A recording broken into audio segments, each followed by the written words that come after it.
They told me he was dead. I was 7 years old the first time I asked about him. I remember it clearly. It was after a school assembly for Father's Day. All the other kids had made cards and drawn crayon pictures of their dads. Some even gave little speeches. I had nothing. That night, I went home and asked my mom, "Where's my dad? Why didn't he come?" She froze. Not in that dramatic movie way, but in a very real, human way, like someone whose lie had finally cornered them. She sat down at the edge of the bed, her voice soft, almost too calm. "Honey, your father passed away before you were born. He was sick. It happened a long time ago." That was it. No details. No photos. No tears. Just a flat statement, like we were talking about someone else's tragedy. That night, I cried into my pillow. Not because I had memories of him, I didn't. But because it felt like a door had been slammed shut before I even got to open it. From that moment on, I carried this invisible weight. I would hear kids yelling "Dad" on the playground and pretend I didn't notice. When teachers handed out forms for parent contact info, I always left the father section blank. People assumed my dad had died in a car crash or from illness. Some even looked at me with pity. I let them believe whatever they wanted. It was easier than explaining a ghost. But something always felt off. There were no pictures of my mom pregnant. No photos of her with a man. No wedding albums. No funeral programs tucked in drawers. No grave we ever visited on his birthday. Every time I asked, even gently, she would tense up. She'd say things like, "You don't need to worry about that." Or, "Your father was a good man. That's all that matters." I learned quickly, asking about him was a dead end. So I stopped asking. But I never stopped thinking about it. Still, life went on. I graduated high school, started working part-time jobs, tried to build some kind of future. My relationship with my mom was distant but polite. We didn't fight. We just never got too deep. Then, the summer I turned 24, everything cracked open. I was helping my grandmother move into a senior living apartment. Her health had been declining, and she needed to downsize. We were sorting through decades of her stuff, photo albums, Christmas ornaments, old bills, useless junk. And that's when I found it. A letter. Folded 4 times, stained on the corners, hidden between blank sheets of stationery like someone had deliberately tried to bury it. The envelope was addressed to me. My full name. The handwriting was shaky but unmistakably male. And the sender? Daniel Hayes. I froze. Because that name, it wasn't just unfamiliar. It was forbidden. My mom had always shut down any mention of any man from her past. I opened the letter with trembling hands. The postmark was only 3 years old. And the very first line? "I'm sorry I couldn't reach you sooner." My hands were shaking as I unfolded the paper. It wasn't typed. It was handwritten, slanted letters, a little shaky, but legible. The ink had bled slightly into the fibers of the page, as if it had been written quickly, maybe even with trembling hands. The first line made my heart stop. "I'm sorry I couldn't reach you sooner." I read that sentence 5 times before I could move on. "You don't know me, but I know you. I've known about you since the day you were born. I wasn't allowed to be there, but not a single day has passed that I didn't think of you." My breath caught. "My name is Daniel Hayes. I'm your father." I dropped the letter. Just sat there on the floor, surrounded by dusty boxes and old photo albums, staring at the paper like it might burst into flames. Everything I thought I knew. Every word my mother had ever told me, it suddenly cracked. She said he died before I was born. She said he was gone. But this letter was dated just 3 years ago. If this was real, if this wasn't some cruel joke or mistake, then she lied to me. Not once. Not by accident. But for my entire life.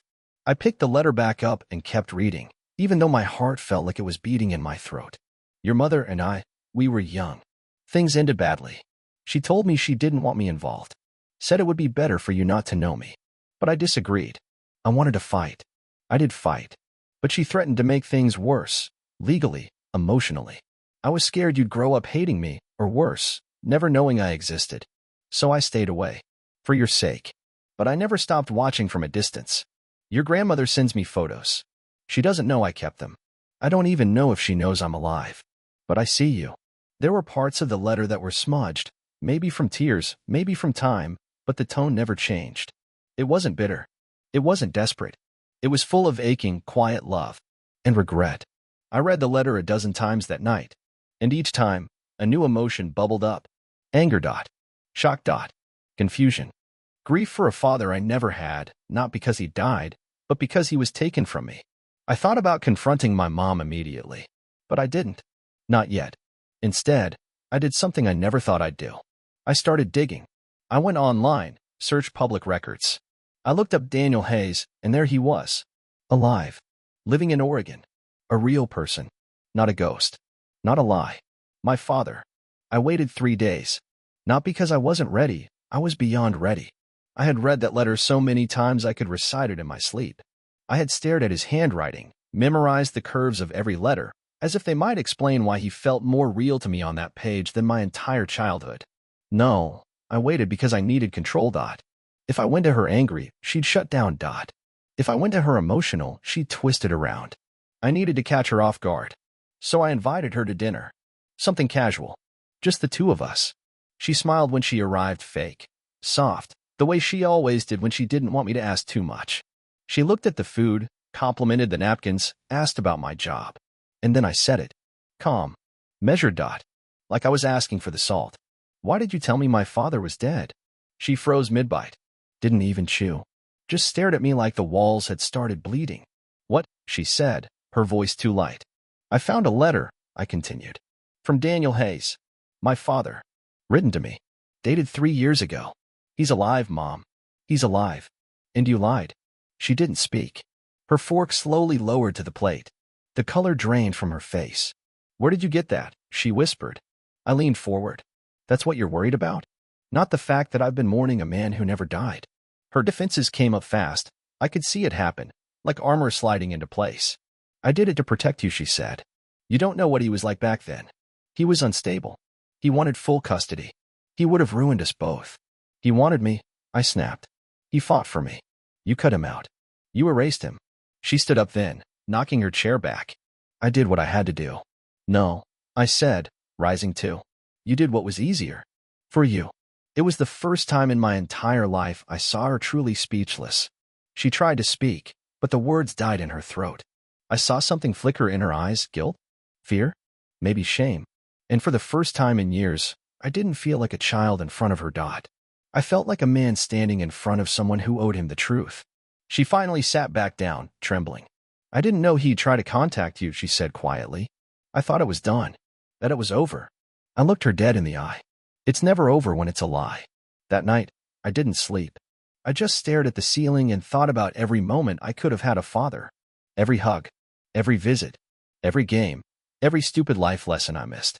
Not because he didn't want me, but because she decided I didn't need him. I thought I'd be ready. I had rehearsed what I'd say 100 times, in the shower, on my way to work, lying in bed staring at the ceiling. But none of those versions prepared me for what it would feel like to actually drive across state lines to meet the man I was never supposed to know. Daniel Hayes. My father. His address was easy to find. A small, 2-bedroom house on a quiet street in Oregon. White paint peeling at the edges, a rusted mailbox, an overgrown garden someone once cared about. I sat in the car outside for 20 minutes. Just breathing. What if he didn't recognize me? What if he slammed the door? What if he looked at me and saw a stranger? But I didn't drive that far to turn around. I walked up the path, heart pounding so hard I thought I might collapse, and knocked. The door creaked open slowly. He was older than I expected, gray streaks in his beard, lines around his eyes. But he looked just like me. Same jaw, same tired eyes, same way of folding his arms when he was unsure. For a moment, we just stared at each other. And then, quietly, like he couldn't believe it. Eli. My throat closed. I couldn't speak. He stepped forward, almost cautiously, like I might vanish if he moved too fast. I wasn't sure you'd ever come, he said. But I prayed you would. We didn't hug. We didn't cry. We just sat across from each other in his living room, the silence stretching between us like an ocean. I got your letter, I said eventually. He nodded. I didn't expect you to ever see it. I sent it through your grandmother, hoping, praying. Why now? I asked. Why not sooner? He leaned back, eyes heavy. I tried, Eli, for years. But your mom made it impossible. Courts, lawyers, lies. She told everyone I'd disappeared, that I was dangerous, that you were better off without me. He swallowed hard. And maybe I believed her for a while. Maybe I thought I didn't deserve you after everything. There was so much I wanted to say, but all I could do was ask, did you ever try to see me? He opened a drawer and pulled out a shoebox. Inside were photos, dozens of them. Me, at school, at graduation, on my bike, in a Halloween costume. All taken from a distance. My friend worked near your elementary school, he said. Your grandma sent me updates when she could. I couldn't be there, but I was watching. I never stopped watching. I don't remember crying, but my hands were shaking. For years, I thought I was forgotten. In truth, I was missed. We talked for hours. About everything and nothing. It wasn't perfect. It wasn't easy, but it was real. And for the first time in my life, I felt like I was building something that had been stolen from me. Piece by piece, word by word.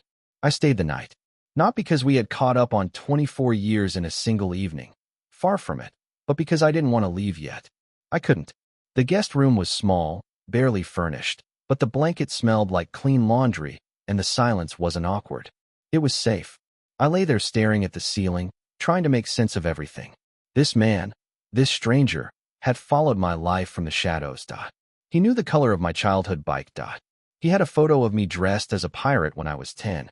And yet, we'd never shared a holiday. Never tossed a baseball.